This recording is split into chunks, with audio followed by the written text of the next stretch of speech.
President Ranil Wickremesinghe, you are assigned to the presidency following intense political turmoil, including widespread protests demanding government reforms. This political volatility required careful navigation to restore public trust and stability. These upheavals underscored the need for reforms, including addressing corruption and graft. You were able to pass then the Fiscal Responsibility Act and then Anti-Corruption Bill to address part of these problems. But it didn't lift public opinion. I wanted to ask a different question, but the question has come from the audience. The audience is asking, now, as a country, we came out of tsunami. We finished a war, a difficult war. Then we came out of the economic crisis. Now, in this 40-year span, why couldn't we effectively tackle corruption and graft? What is your response? Are you asking me to be responsible for 40 years? No, I am not asking. No, I am not asking you. But you would have had a roadmap. Okay. You would have had a roadmap. Look, only problem is in 7 minutes time I have to stop speaking. What do I do? Yeah. No, go on. No, first let us deal with this issue of corruption. Everyone talks of corruption. Yes. They talk of doing away with corruption in 1 year. Yes. Have we been able to do it? Yeah. How many governments have come to power saying we are going to do away with corruption? Yeah. Because, Mr. President, why I am asking this is, now the present president came to power on that promise alone, really. Yes. That's the context. So I am saying is, yeah. Certainly I have not condoned corruption at any stage. Yeah. We have come through a lot of things. Why is it that we are not succeeding when some other countries have? Why is it that we are not succeeding when some other... Hasn't corruption become a political tool and something for the media, and no one looks at what it has to be done? So I won't be very popular for saying this. Yes. But the fact is that we have not had a very sophisticated machinery that is needed today to control corruption. Yes. To begin with, it's not like 40 years ago. You can do something and you can get paid elsewhere. Yeah. For instance, if you get money in bitcoins, yes. we haven't the ability. Even to look at, there are people who are getting paid in whose transactions are in bitcoins. Yes. And our own machinery can't do it. I don't think even the present president Yes. can. So that's why I discussed with the IMF as to what we should do, because we put a number of cases in 2015 and most of them got acquitted. Yes. They got acquitted. I mean, it's yes. not a question of doing. Yes. So look at the reality. Unless we understand the reality, you won't get rid of corruption in this country. Anyone who wants to get rid of corruption must be asked, how are you going to do it? Yeah. Now, the present president talks of the anti-corruption laws. Yes. That by itself is not enough. And you talk of bringing the money back. First, you have to identify money. So far, there has been no identification of the funds. Secondly, how can you bring it back? This was one thing that was missing. And today we have put in the proceeds of crime bill. Then in each of these, you must be able to access more information from companies. I mean, I looked at that report and I went through with them. I'd like within 24 hours to finish it off. But we need the people who have to be trained for this. Right. And our people need the training. Sometimes some of the cases that was rejected was due to legal deficiencies on our side. We have a limited number. Do you know that we have no staff in the bribery commission? We have seconded police officers. So that had to be done. If you have seconded police officers who is called back. In other countries, there are people who work on this. So you have to decide between seconded officers, what they say, then they can go back, they are not stuck there. Yeah. So but all these pros and cons had to be weighed. So I'm just telling you how it has to be done. Most of them will say, this is why he didn't do it. But the fact is, if you are not serious in getting to the bottom of it, it will be like what we did with the economy. We played around and it just burst. But do we have a roadmap, Mr. President? Now, say in 2019 we were about 93 in the corruption index. Today we are 115. But do we have a roadmap to reach maybe 100 in 2 years, 90 like that? IMF has given us the roadmap. We are being supported by USAID and the World Bank to deal with it. Thank you.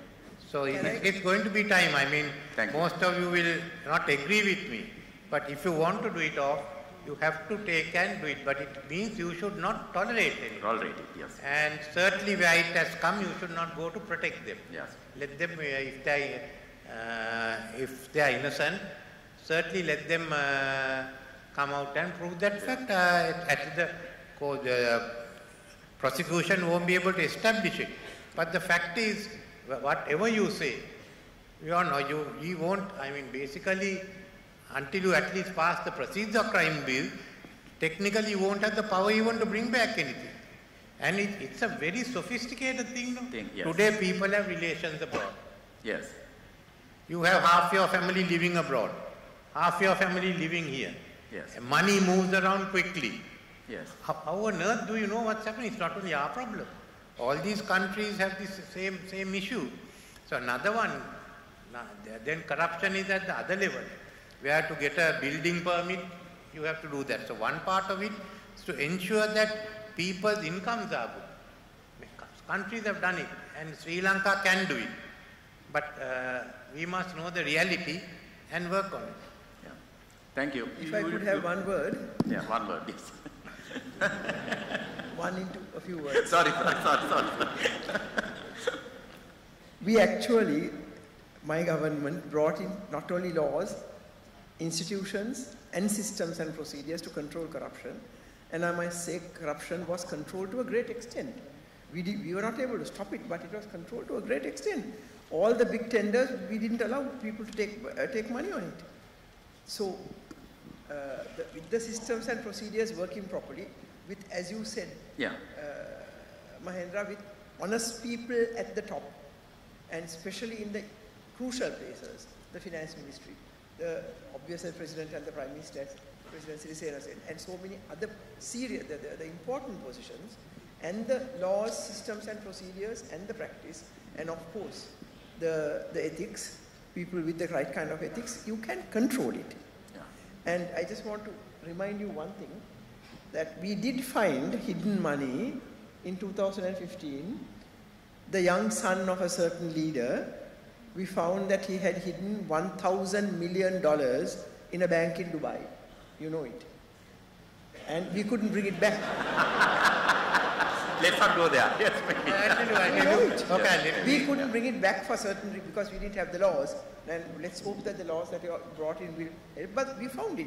Our CID went there, found it, got the documents. I saw with my own eyes the bank statement, but we couldn't charge them in courts because we needed the original bank statements. And the particular bank refused to give those. So with a lot of trying from your government, it didn't happen. So the hidden monies can be found with difficulty, but to bring it back is a very complicated process. Don't forget that in the Philippines, the hidden billions of the Marcos family, quite a lot of it was brought back by the Aquino government. The monies that were robbed and taken abroad by the Marcoses, some part of it was brought back to Philippines. The rest of it, they couldn't find. President Wickremesinghe. Can I? As far as the very briefly, Marcos family was concerned, they had left some trails, but it took a long time. But let's not get involved in Marcos. No, I must say one thing. We were told that certain members, relatives, had kept money abroad. The bank was named, the National Bank of Dubai, and they said money was there. But we sent in teams. Which had from the police, from the AG's department, and the bribery commission. No, we were not able to get anything at all to indicate what it was. Someone said it was 100 million, someone said, but we didn't get it. I must say, no, it was not there. I mean, they came to me. Then Minister Tilak Marapana spoke with the Foreign Minister of UAE and with Dubai. We couldn't find the money. We both, I mean, the money away, President. No, there was no trace of money. Okay. No. There is no trace of money. There is no trace of money because I know the bank said, no, we can't disclose anything unless you have a court order from your they refused to disclose. No, we didn't have we didn't have anything. We didn't have a dollar. We heard it was there.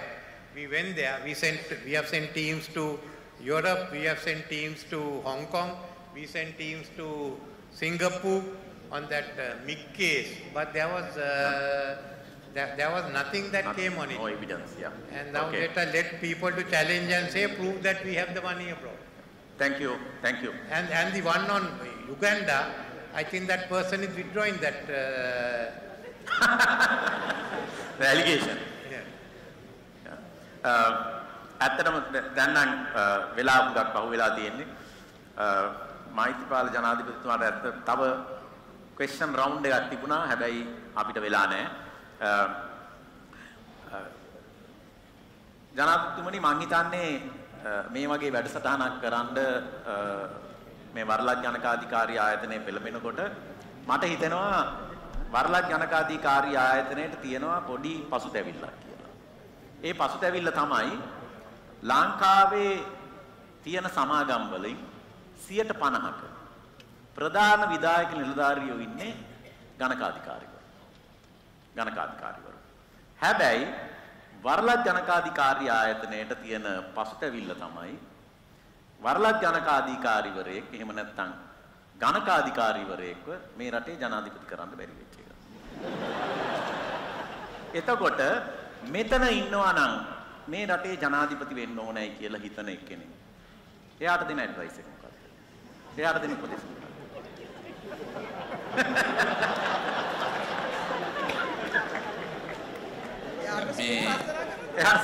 නෑ ඊට වැඩිය දෙයක්. I'll come to that. All of you, both of you will be. No. වරලක් ඒ කණ්ඩායමක් ඕනනම් විගණාධිපතිවරේ ජනාධිපති උනේ නෑ. ඒ UNPA සභාපති වුණා මිස්ටර් පණ්ඩිතරත්න. එතුමා ඇත්ත වශයෙන්ම ජනාධිපතිගේ දකුණු අත වාගේ ක්‍රියා කළා. මහවැලිය සාර්ථක කරේ එතුමා. ඉතින් එක්සත් ජාතික පක්ෂයට බැඳුනොත් මෙයාට උඩට යන්න පුළුවන්.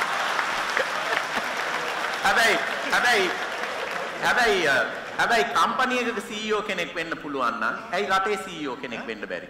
කම්පැනි එකක CEO කෙනෙක් වෙන්න පුළුවන් නම් ඇයි රටේ CEO කෙනෙක් වෙන්න බැරි කියන ප්‍රශ්නෙට උත්තරයක් දුන්නොත් කිසි ප්‍රශ්නයක් නැහැ. නෑ ප්‍රශ්නයක් නෑ. හැබැයි මොකද්ද දෙන උපදේශ මොන වගේ දේවල්ද? CEO කෙනෙක්ගේ අපේ මේවා ඊට වඩා වෙනස්. ඔව්. ස්ටීව් ජොබ්ස් ඇමරිකාවේ ප්‍රෙසිඩන්ට් වෙන්න බෑනේ. ඔව්. හරි. හරිද? හරි. ඒක කරපු එකම පුද්ගලයා Donald Trump.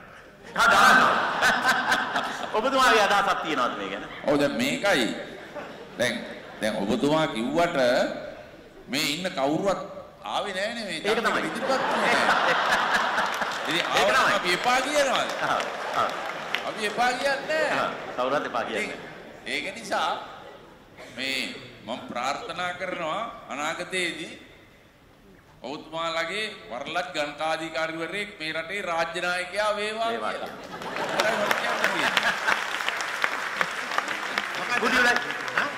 Would you like to say anything to the members? ඔව් ඉතින් මේක හැම වෙලේම පාලනය කරන්නේ නීතිඥයෝ. නීතිඥයෝ. ඒක තමයි. ඔයගොල්ලෝ වැරදි වෘත්තියේ ඉන්නේ. වෘත්තිය වැරදි. Wrong profession. President Kumaratunga, would you like to say anything to the members about political aspirations if they have? The complexities or whatever the advice you would like to give? මම නම් හිතනවා සිංහලෙන් කිව්වට කමන්නේ කමන්නේ. මේ රටේ හැම කෙනාටම දොරවල් විවෘත වෙන්න ඕනේ. උගත් වැදගත්. මම වැදගත් කෙනෙකුට කියන්නේ ethical. හැම කෙනාටම දොරටු විවෘත වෙන්න ඕනේ නායකත්වයට එන්න. එක්තරා කණ්ඩායමක් මේ රටේ නායකත්වයේ දැහැගෙන හිටියා දැන් අවුරුදු 76ක්. හොඳටම ඇති. අලුත් කට්ටියක් එන්න ඕනේ. හැබැයි අර නිර්ණායකයන් තියෙන්න ඕනේ. උගත් වෙන්න ඕනේ. පාලනය පිළිබඳ දැනුමක් තියෙන්න ඕනේ. management. That is where I would say a CEO would do better than a lot of politicians as you know governance of the in governance of the country. පාලනය පිළිබඳ දැනුමක් තියෙන්න ඕනේ. අවංකකම තියෙන්න ඕනේ. ඊට පස්සේ ඕනේ කෙනෙක්ට පුළුවන්. දැන් මම මගේ වෙලාව ගත කරන්නේ දේශපාලනයට නෙමෙයි අලුත් තරුණ නායකයෝ හදන්න. ආයතන කීපයක් හදාගෙන we are building leaders. Thank you. Leadership. ඉතින් මේ මම ඒක විශ්වාස කරන නිසා. Thank you. Thank you. Can I have so every one of you has a chance if you can subscribe to those conditions. මේ ජනාධිපතිතුමියනේ මේ උගතුනුත් ඉන්නවා හරියට හොරකම් කරන අය.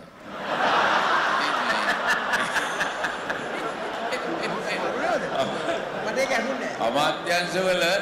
අමාත්‍යංශවල ඔබතුමාලා දෙන්නම දන්නවා ඇමතිට හොරකම් කරන්න බෑ අමාත්‍යංශේ ලේකනුයි චීෆ් ඇකවුන්ටන්ට්නුයි දන්නේ නැතුව. ඊට පස්සේ තමයි ඒ දෙන්නත් පටන් ගන්නවා අපේ මායිකා එහෙමනම් අපි පොඩ්ඩක් ගහමු කියලා. ඔබතුමාගේ එතුමා කිව්ව එකේ තියෙනවා. ඔව්. Even other than unsolicited one. Yes. Anything else procurement process must go through secretaries. Yes. ඒකත් ලේකම්වරුනේ මේ procurement process එක කරන්නේ. තව මට ඔබතුමියගේ අවසරය තියෙනවා. අපි එක ආයතනයක් හැදුවා ඒ සඳහා අර procurement documents හදන අතරේ මේ systems and procedures National Procurement Agency කියලා. That was a very valuable agency. ඔක්කොම procurement ඒගොල්ලෝ oversee කරුවා. මේ රටේ හිටපු අවංකම නිලධාරියෝ කීප දෙනෙක් මම තෝරලා දැම්මේ. ඒගොල්ලෝ නම් හොරු වුණෙත් නැහැ. හැබැයි ඉතින් ඊළඟ ආණ්ඩුවෙන් ඒක වහාම cancel කරලා දැම්මා.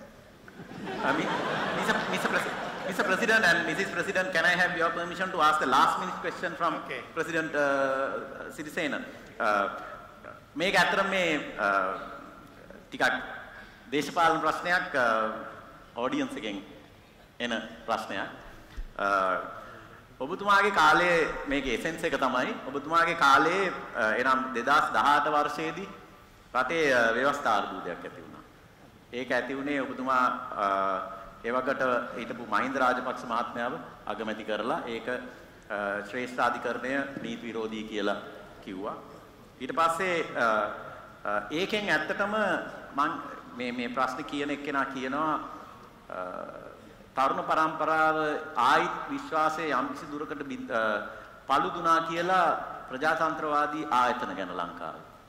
ඒ ගැන ආපහු හැරිලා බැලුවොත් ඔබතුමාට මොකද්ද හිතෙන්නේ? ඉතාලම කෙටියෙන් උත්තරයක් දෙනවා නම් දැන් කාලය අවසන් වෙනවා. නෑ මට ඔකට උත්තරේ දෙන්න පුළුවන්. මේ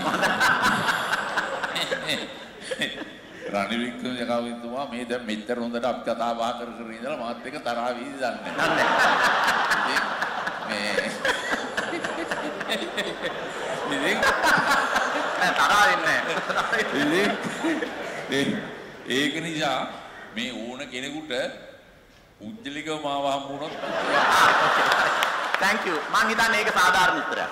මං හිතන්නේ ඒක සාධාරණ උත්තරයක්. ඒක මගේ තනි තීන්දුවක් නෙවෙයි. හැබැයි ඒකේ වගකීම මම ගන්නවා නෑ.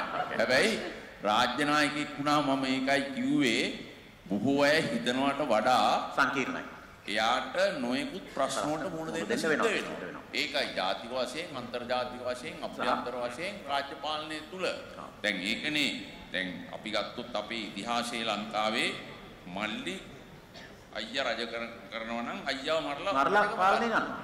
එතකොට බිෂවරු ඉඳලා තියෙනවා රජුරුව මරලා බිෂව රජකම ගන්නවා. ඉතින් ඒ විදිහේ මොකද yeah I know actually history of the world is history of power. History of world is history of power. ආගමැති කෙනෙක් මරලා තව ආගමැති කෙනෙක් ගෙනවා. So with that would you like to say anything the last comment would you like to make? You have a comment to make, Mr. President? Yes, well I would say before we conclude, presidencies, heads of government are concerned, It's not whether you are a lawyer or whether you are some other profession.